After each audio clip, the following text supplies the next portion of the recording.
அஸ்ஸலாமு அலைக்கும். எங்க வீட்டு ஹஜ் பெருநாள் மினி விலாக் எப்படி போச்சுன்னு வந்து பார்க்கலாமா? கொஞ்சம் பரபரப்பா தான் இருந்தது. துபாயில பெருநாள் தொழுகை முடிக்கிறோம். அபுதாபிக்கு அதுக்கப்புறம் அக்கா வீட்டுக்கு கிளம்பலாம் அப்படின்னு பிளான் பண்ணியிருந்தேன். இன்னைக்கு வந்து பேஸ்டல் கலர் சாரி வந்து வியர் பண்ணியிருக்கேன். என்கிட்ட இருக்க பேங்கிள்ஸை மிஸ்மேட்ச் பண்ணி அதையும் போட்டாச்சு. முத நாளே கொஞ்சம் பூவெல்லாம் தமிழ் கடையில சொல்லி வச்சுட்டோம் அப்படின்னா கொண்டு வந்து கொடுத்துருவாங்க. ஸோ அதையும் வந்து வாங்கியாச்சு. அல்ஹம்துலில்லாஹ்னு பெருநாள் தொழுகைக்கு நாங்கள் கிளம்பி போயிட்டோம். 5:45 பிரேயர் அப்படின்னு வந்து சொல்லியிருந்தாங்க. ஏர்லியாவே வந்து கிளம்பியாச்சு. அங்கே போய் பார்த்தா எனக்கு ஒரு சர்ப்ரைஸ். என் ஃப்ரெண்டு ஃபேமிலியை வந்து மீட் பண்ணியிருந்தேன். அவங்க வராங்கன்னு சொல்லிட்டு எனக்கு வந்து தெரியாது. பார்த்ததும் பயங்கர சந்தோஷமா போயிடுச்சு. அவங்களுக்கு ஈத் விஷஸ்லாம் சொல்லிட்டு அபுதாபிக்கு கிளம்பிட்டேன்.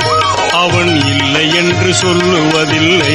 ஈதுனாலே சொல்லவே வேணாம். எல்லாத்தையும் பார்த்து பார்த்து ஸ்பெஷலாக தான் வந்து பண்ணுவோம். சில பேர் வீட்டில் ஒரே ஒரு மெனு எப்போவுமே ரிப்பீட் ஆகிட்டே இருக்கும், மாறவே மாறாது அப்படின்னு வந்து சொல்லுவாங்கல்ல. அதே மாதிரி எங்கள் வீட்டில் ஈதுனா ஸ்பெஷலாக ஷீர் குருமா இருக்கும், இட்லி இருக்கும். காலையிலே வந்து சிக்கன் குருமா, பரோட்டா பிரேக்ஃபாஸ்ட்டுக்கு வந்து பண்ணிவிடுவாங்க.